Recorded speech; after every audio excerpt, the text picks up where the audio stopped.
اور یہ خصوصاً ان کا مطلب یہ ہے کہ پاکستان آرمی چپ کر کے بیٹھی رہے.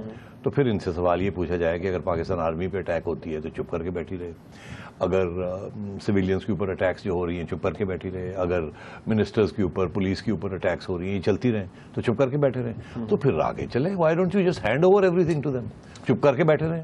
تو یہ بالکل غلط بات ہے. اوکے ٹھیک ہے, you feel this is erroneous. ایک بات, آج رحیم اللہ یوسف زئی صاحب دا نیوز سے ان کا تعلق ہے, ریزیڈنٹ ایڈیٹر بھی ہیں دا نیوز کے, حکومتی کمیٹی کا ایک بہت اہم حصہ ہے رحیم اللہ یوسف زئی صاحب, اور آپ نے بھی کہا ان کو انڈرسٹینڈنگ بھی ہے. آج انہوں نے جب بات کی جیو سے تو انہوں نے یہ کہا کہ جی ہماری بھی کوشش ہے, ہم طالبان سے ارج کریں گے کہ آپ یہ کاروائیاں بند کریں. ساتھ ہی انہوں نے ایک انٹرسٹنگ بات یہ کی کہ ہم کوئی غیر آئینی مطالبہ نہیں مانیں گے طالبان کا. بالکل صحیح کہہ رہے ہیں رحیم اللہ یوسف زئی صاحب, بالکل منجے ہوئے کھلاڑی ہیں, دونوں سائڈز کو انڈرسٹینڈ کرتے ہیں, محب الوطن شخص ہیں, سمپتھیٹک ہیں ٹورڈز ریلیجس کنزرویٹو لوگ, اسی لیے انہوں نے ان کو نامینیٹ کیا ہے تاکہ ان کی ریچ بھی ہے. اگر وہ یہ کہہ رہے ہیں کہ غیر آئینی بات تسلیم نہیں کریں گے تو وہ بالکل صحیح کہہ رہے ہیں نا, کہ اگر آپ نے غیر آئینی بات تسلیم کر لی تو پھر آئین کہاں گئی؟ سارا دن تو یہاں یہی لڑائی ہوتی رہتی ہے کہ یہ آئینی ہے, یہ غیر آئینی ہے, یہ آئینی ہے, اور عدالتوں کے اوپر آگے پیچھے ہو رہے ہیں لوگ. یہی تو ساری چیز ہے کہ آئین is paramount, is the last word. تو اگر آپ نے آئینی اس کی دھجیاں اڑا دی اور کہا جی چلو آئین سٹو پھاڑو, تو جو طالبان کہتے ہیں کر لو, تو ایسے تو پھر ساری ملک فارغ ہے نا. اچھا ایک سوال, تو یہ بالکل صحیح کہہ رہے ہیں کہ غیر آئینی بات تسلیم نہیں ہو سکتی, یہ کویسچن ڈزنٹ ارائز. یہ جو بات کی جاتی ہے کہ لمیٹڈ حصے تک طالبان جو کہتے ہیں انہیں دے دیا جائے, یہ بات درست ہے؟ وہ کہتے ہیں اس کا ایک لاجک جو دیا جاتا ہے کہ جی دیکھیں فاٹا میں تو وہاں پر ویسے ہی حکومت کی ریٹ نہیں ہے, تو اگر وہاں پر امن ہو جاتا ہے ان کو کچھ دینے سے تو آپ دے دیں. اب یہ نا آپ نے کوئی 2-3 باتیں ایک ہی میں کر دی. میں نے اس لیے کمنٹ کیا تھا کہ نہیں ایسے نہیں چلے گا کہ وہاں اگر فاٹا ہے چلو وہاں تو ویسے ہی ریٹ نہیں ہے, تو ریٹ نہیں ہے تو ریٹ اسٹیبلش کریں. آئین تو یہ کہتا ہے ریٹ اسٹیبلش کریں, یہ تو نہیں کہتا ریٹ نہیں ہے تو فارغ ہو جائیں. تو پھر کل کو وہ کراچی والے بھی یہ کہیں گے جی ریٹ نہیں ہے وہ فارغ ہو جاؤ. اچھے بھی لوگ شروع کھڑے ہو جائیں گے سرائے کے ریٹ کوئی نہیں جاؤ دوڑو, تو پھر ریٹاں فارغ کری جاؤ. نہیں ہے, نہیں ایسا نہیں ہے کہ ریٹ نہیں ہے تو فارغ ہو جائیں. ریٹ نہیں ہوتی تو اسٹیبلش کرنی پڑتی ہے. دیٹ از دا قانون آف کانسٹیٹیوشن, لا, اسٹیٹ, ریاست. اچھا تو یہ نہیں. دوسری آپ نے یہ بات ہی ساتھ ہی لگا دی کہ جی کچھ دے دیں ان کو تو ختم کریں. بھائی کیا دے دیں, وہاں کی ریاست دے دیں ان کو. یہاں تو ایک پورا ایک چیز کو جو ایک سیگمنٹ پروفیس کر رہے ہیں وہ تو یہ کہتے ہیں غلط ہے. کیسے ہو سکتا ہے, کیسے ہو سکتا ہے یہ؟ پھر کل کو وہ ہمارے دوست مسعود صاحب جیش محمد والے وہ کہیں گے بہاولپور ہمیں دے دیں, وہ بلوچ کہیں گے بلوچستان ہمیں دے دیں, BLA کہے گی بھاگ جاؤ ہمیں دے دیں. تو دنیا میں اگر ایسے شروع ہو جائے تو پھر کیا رہے گا ریاست کا؟ ایسے نہیں ہوتا کہ جی دے دیں نہیں دے دیں, یہ نہیں ہو سکتا. بات یہ ہے, پہلی بات, آئین کے اندر رہتے ہوئے آپ کے ساتھ کوئی زیادتی ہوئی ہے بتائیے. آپ کچھ آئین کے اندر رہتے ہوئے کچھ لینا چاہتے ہیں جو جس آئین کے اندر دیا جا سکتا ہے, ڈیولیوشن رائٹس, یہ وہ بات کریں آپ, تو اس کے اوپر تو ہر بات ہو سکتی ہے. یہ آپ کہیں ہم نئی ریاست بنانا چاہتے ہیں توڑ کے آپ کو بھاگ جائیں یہاں سے, یہ نہیں ہو سکتا. اچھا تھوڑا سا آگے چلتے ہیں. یہ آج بات ہو رہی تھی, عمران خان صاحب نے بھی آج ایک جگہ ایڈریس کرے تو وہ یہ کہہ رہے تھے کہ بار بار وہ کہتے تھے آپ عمران خان صاحب کو جسے کہتے ہیں مس نہ کر دیں ایک پروگرام میں. نہیں اس لیے کیونکہ ناظم صاحب یہ ڈیلی کی ڈیولپمنٹس ہے نا, روز بات ہوتی ہے. انہوں نے ایک بات آج جو کہی وہ یہ تھی کہ جی اگر آپ کہتے ہیں جی آپریشن کر لیں, اگر آپ یہ دیکھیں کہ ٹاکس فیل ہوتی ہیں تو آپریشن کی گنجائش رہتی ہے, اگر آپریشن فیل ہو گیا تو پھر آپ کیا کریں گے؟ مگر خود ہی کہتے ہیں کہ آپریشن 40% تو کامیاب ہو جائے گا نا. تو یہاں کوئی ٹوٹل فیلئر یا ٹوٹل سکسیس کی بات کرنا فضول بات ہے. یہ کہنا کہ جی 100% آپریشن سکسیسفل ہو جائے, یہ ہو نہیں سکتا. یہ کہنا کہ اگر آپریشن فیل ہو گیا میننگ کہ اگر 0 ہو گیا تو پھر کیا ہوگا, نہ یہ 0 ہوگا نہ یہ 100% ہوگا. آپ انہیں کمزور کریں گے. یہ دیکھیے یہ چیز چلتی ہے, یہ راتوں رات کی بات نہیں ہے. میں نے پہلے کتنی دفعہ کہا ہے کہ یہ جو سارا معاملہ ہے, آج اگر ایک یکجہتی کے ساتھ ایک فیصلہ کیا جائے, ٹاک فائٹ, تو 5 سال لگیں گے آپ کو یہ سارا چیز کو سیٹل کرنے کے لیے. تو یہ بات کہنی کہ جی اگر فیل ہو گیا تو کیا ہوگا, ارے بھائی ٹوٹلی فیل نہیں ہوتا کچھ. No such thing is total failure, no such thing is total success.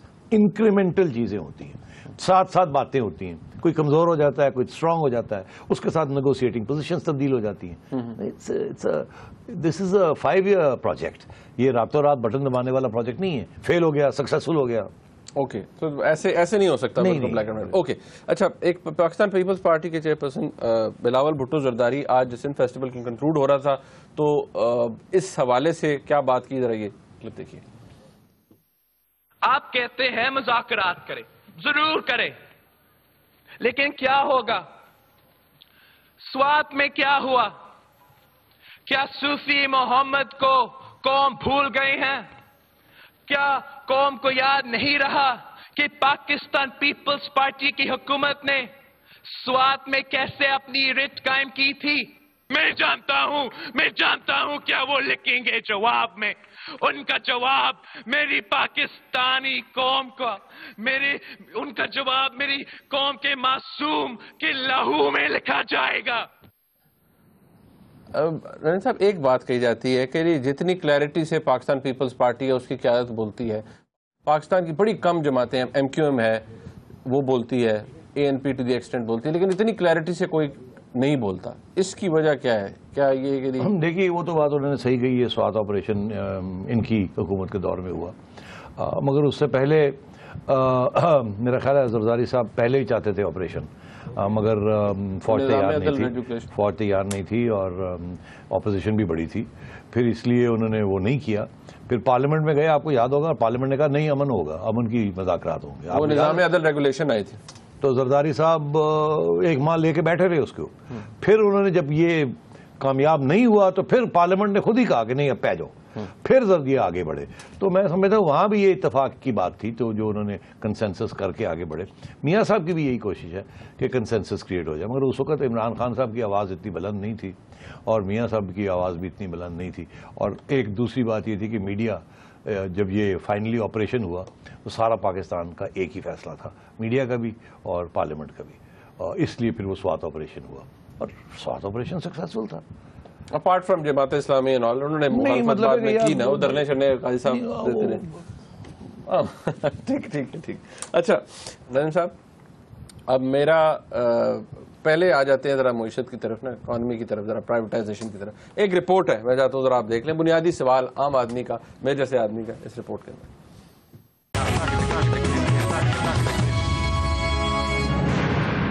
حالیہ دنوں میں پاکستان کی معیشت میں جو بہتری نظر آئی، اس پر آئی ایم ایف کی جانب سے بھی مہر لگا دی گئی ہے. حکومت کی جانب سے اخراجات میں کمی اور مختلف قسم کی دی گئی سبسڈیز کو واپس لینے سے بھی معاشی گاڑی چلتی نظر آ رہی ہے. لیکن پھر بھی آئی ایم ایف کے مطابق ملک میں مہنگائی کی شرح حالیہ برس میں 10% تک پہنچ جائے گی.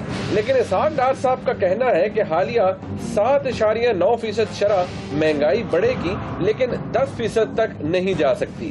دوسری طرف گزشتہ سال اکتوبر میں حکومت نے steel mills, Pakistan international air lines, Pakistan state oil سمیت تقریباً 31 حکومتی اداروں کی نجکاری کی منظوری دے دی تھی. اس کے بعد اپوزیشن کی جانب سے بھرپور احتجاج نظر آیا. ایک طرف پیپلز پارٹی اور دوسری طرف تحریک انصاف کی جانب سے تنقید کی جا رہی ہے، جس میں سارے عمل کی شفافیت پر بھی سوال اٹھایا جا رہا ہے. تو دوسری طرف یہ الزام بھی لگایا جا رہا ہے کہ یہ سب حکومت کے حامی سرمایہ کاروں کو نوازنے کے لیے کیا جا رہا ہے. سوال یہ ہے کہ پرائیویٹائزیشن کے ضمن میں ہونے والی اس تنقید اور الزامات کے بعد کیا نجکاری کا عمل مکمل ہو جائے گا؟ اگرچہ کہا تو جا رہا ہے کہ معاشی حالات بہتری کی طرف جا رہے ہیں، لیکن سوال یہ ہے کہ اس کے اثرات عام شہری تک کب پہنچنا شروع ہوں گے؟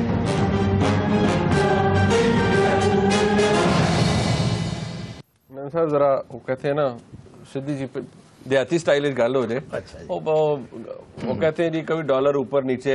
اسحاق ڈار صاحب نے آنکھیں دکھائیں تو ڈالر نیچے آ گیا. اب سوال یہ ہے کہ اکانومی کے اندر جو کچھ ہو رہا ہے، سبسڈیز ختم ہو رہی ہیں، فلان ہو رہا ہے، یہ ہو رہا ہے، عام آدمی جو ہے وہ کیا کرے؟ وہ تو کہتا ہے مجھے تو کوئی 8 مہینے 7 مہینے میں فرق نظر نہیں آیا. نہیں، ابھی تک تو اس کا کیا تعلق ہے پرائیویٹائزیشن؟ نہیں، میں ویسے اکانومی کا بڑا برا حال ہے. یہ جلدی میں امپروومنٹ نہیں ہونی. آپ بینکرپٹ ہو چکے ہیں بیسکلی. اب آپ وہی بھیک مانگ رہے ہیں تاکہ بینکرپسی کو کسی طریقے سے پوسٹ پون کیا جائے. یہ اس حکومت کی لیگیسی ہے، یہ انہوں نے انہیریٹ کیا ہے، یہ انہوں نے نہیں کریٹ کیا. یہ پچھلے مشرف اور اس کے بعد زرداری صاحب کی حکومت کا تحفہ ہے. تو ذرا لیٹس بی فیئر. دوسری بات یہ ہے کہ کچھ لوگ کہتے ہیں کہ جی 8 مہینے ہو گئے 9 مہینے ہو گئے کیا ہے. میرا خیال ہے یہ 3 سال اور لگیں گے اور لوگوں کو اپنی بیلٹ کو ٹائٹ کر لینا چاہیے. اکانومی ایسی چیز نہیں کہ بٹن دبائے خراب ہو جاتی ہے, بٹن دبائے ٹھیک ہو جاتی ہے. وقت لگتا ہے خراب ہونے میں, پھر وقت لگتا ہے ٹھیک ہونے میں, مگر وہ خراب ہونے اور ٹھیک ہونے میں جتنا وقت لگ جاتا ہے وہ عوام پہ سے جاتی ہے. ٹھیک, اس میں کوئی شک نہیں. امیروں کو کوئی فرق نہیں پڑتا, وہ جو ادھر سے پیسے آ جاتے ہیں ادھر سے چلے, مگر عوام کے اوپر اثر پڑتا ہے. عوام کے اوپر بڑا دباؤ ہے. مشرف کے زمانے میں دباؤ نہیں تھا, مگر جو وہ فیصلے کر رہے تھے اس کے بعد بھی نتائج نظر آئے. زرداری صاحب نے ٹو بی آنیسٹ انہوں نے اس مسئلے کو ٹیکل نہیں کیا. میرا خیال ہے 2 وجوہات تھی اس کی. ایک ہی ہے کہ شاید سارا وقت تو وہ بھاگ رہے تھے اپنے آپ کو پروٹیکٹ کرنے پہ عدالتوں میں. آپ کو پتہ ہی ہاں جی, وہ پہلے NRO چلتا رہا, ڈوئل آفیسرز چلتے رہے, سارے اکنامکس کی طرف وہ جائیں. مگر اگر وہ گئے بھی تو زیادہ وہاں ان کی کوئی ایکسپرٹیز نہیں تھی, کوئی وہاں کو اچھے فیصلے نہیں ہو پائے. سو بیسکلی یہ لوگ اب آئے ہیں, انہوں نے فیصلے تو صحیح کیے, اس میں کوئی شک نہیں ہے, مگر وقت لگے گا. کچھ فیصلے ایسے ہیں جس کے اوپر تنقید ہو رہی ہے. اگزامپل یہ ہے کہ بہت سے ادارے ایسے ہیں اسٹیٹ اونڈ انٹرپرائزز جس کے چیف ایگزیکٹو آفیسرز نہیں لگائے گئے, ڈیلے ہو رہے ہیں. ریگولیٹری باڈیز ہیں جن کے نہیں لگائے گئے, ڈیلے ہو رہے ہیں. اگر لگائے گئے ہیں تو ایسے پروسیس کے ذریعے نہیں لگائے گئے جو کہ ٹرانسپیرنٹ ہو یا ایفیشنسی نظر آئے کہ جی ایکسپرٹس کو لگایا جا رہا ہے. حالانکہ ایک کمیٹی بھی بنی تھی کہ یہ سب چیزوں کو ویٹ کرے گی, مگر وہ کمیٹی چلی نہیں. اب یا تو ہم یہ ابھی کنڈیم کر دیں ان کو کہ جی یہ رندے باستی گال نہیں ہے, یا پھر انتظار کر لیں کہ جب لگانے شروع کریں گے تو پھر تنقید کرنا شروع کریں ہم کہ یہ صحیح لگا, یہ غلط لگا, یہ رولز کے مطابق یہ کرونی ہے, یہ نان کرونی ہے. تو میرا خیال ہے جسے کہتے ہیں نا ہولڈ یور ہارسز, شاید کوئی وجہ ہو جس کی وجہ سے یہ ابھی اس طرف پیش قدمی نہیں ہوئی, مگر تو تھوڑا سا وقت اور دے دیں, اس کے بعد ہم پھر جائزہ لے لیں گے. اوکے, یہ اس قسم کی چیزیں چل رہی ہیں. سب سے بڑا مسئلہ یہ ہے کہ IMF سے پیسے لینے ہیں جو کہ قرضے لیے ہیں پچھلی حکومتوں نے, وہ دینے ہیں. اگر وہ نہ دیے تو بینکرپسی ہو سکتی ہے, پھر یہ ڈالر جو اور بھی چڑھ جائے گا. تو اس قسم کے مسائل ہیں. اسی لیے ڈار صاحب ناراض ہو جاتے ہیں جب ڈالر کی بات آتی ہے. پھر ڈار صاحب کبھی دبئی بیٹھے ہوتے ہیں, کبھی واشنگٹن بیٹھے ہوتے ہیں. کوئی 700 ملین ڈالرز, ارب نہیں, 700 ملین ڈالرز IMF سے لینے ہیں, کوئی 700 ہی دینے ہیں. تو وہ آئیں گے اور چلے جائیں گے, مگر ایٹ لیسٹ وہ جو بینکرپسی ہے وہ آگے بڑھ جائے گی. مگر جو اکنامک پرفارمنس ہے وہ رکا ہوا ہے. اس کی وجہ بیسکلی یہ ہے کہ پیسے نہیں ہیں, بجٹ میں پیسے نہیں ہیں, چھاپ رہے ہیں نوٹ زندہ رہنے کے لیے. اس نوٹ چھاپنے کے ساتھ پھر مہنگائی بھی ہو جاتی ہے, ایکسپلین بھی کیا تھا. اب وہ انٹرنل ڈیٹ بھی جو ہے وہ کہتے ہیں کہ 850 ارب روپیہ انہوں نے چھاپا ہے یا کوئی اکٹھا کیا ہے, ریکارڈ چھاپا ہے. اب وہ چھاپ رہے ہیں اور وہ جا کہاں رہا ہے یہ, تاکہ یہ بجلی کا بحران جو ہے یہ کسی طریقے سے عوام تک اس کا اور اثر خراب نہ ہو. حالانکہ یہ حل نہیں ہے, مگر حل جیسے وہ شہباز شریف صاحب میاں صاحب کہتے رہتے ہیں کہ وہ فلانا پروجیکٹ بنے گا, تھر کا یہ ہوگا, فلانے کا یہ ہوگا. یہ افغانستان کے ساتھ بات ہو رہی ہے, کرگزستان کے ساتھ بات ہو رہی ہے, انڈیا کے ساتھ بات ہو ری ہے. 1000 میگا واٹ ادھر سے, 1000 میگا واٹ ادھر سے, کچھ LNG کی بھی باتیں ہو رہی ہیں. تو یہ چیزیں چلتی ہے. یہ میرا خیال ہے اگلے 3-6 ماہ میں کچھ آپ کو نظر آنا شروع ہوگا کہ کیا اب آنے والا ہے, کیا چلنے والا ہے. لیکن عام آدمی کو ڈیویڈنڈ مطلب آپ کہتے ہیں شوق کوئی نہیں ہے, 2-3 سال بعد یہ عام آدمی کو احساس ہو جانا چاہیے کہ کوئی سولوشن نظر نہیں ہے. نہ ہی کوئی انڈسٹری نے چلنا شروع کر دینا ہے, نہ ہی جابز کریٹ ہونے شروع ہو جانے ہیں, نہ ہی یہ جو انفلیشن ہے, یہ جو مہنگائی ہے, یہ کم ہونی ہے. یہ کچھ نہیں ہونا, ایسے ہی چلنا ہے. اچھا, ایک سب سے بڑی تنقید اس حکومت پر آ رہی ہے وہ ہے نجکاری کے حوالے سے, اسٹیٹ اونڈ انٹرپرائزز کے حوالے سے. وہاں پر کہا جاتا ہے 500 ارب روپے کی پلفریج ہے, چوری ہے, پورے پاکستان میں ہوتی ہے, اسٹیٹ اونڈ انٹرپرائزز میں زیادہ ہوتی ہے. ان کو پرائیویٹائز کرنے کے حوالے سے PMLN کی حکومت کہتی ہے کہ کرنا ہے, اس کے کچھ سٹیکس کرنے ہیں, ویئر ایز اپوزیشن کہتی ہے کہ جی نہیں. اس حوالے سے بات ہوگی بریک کے بعد. ہمارے ساتھ رہیے گا.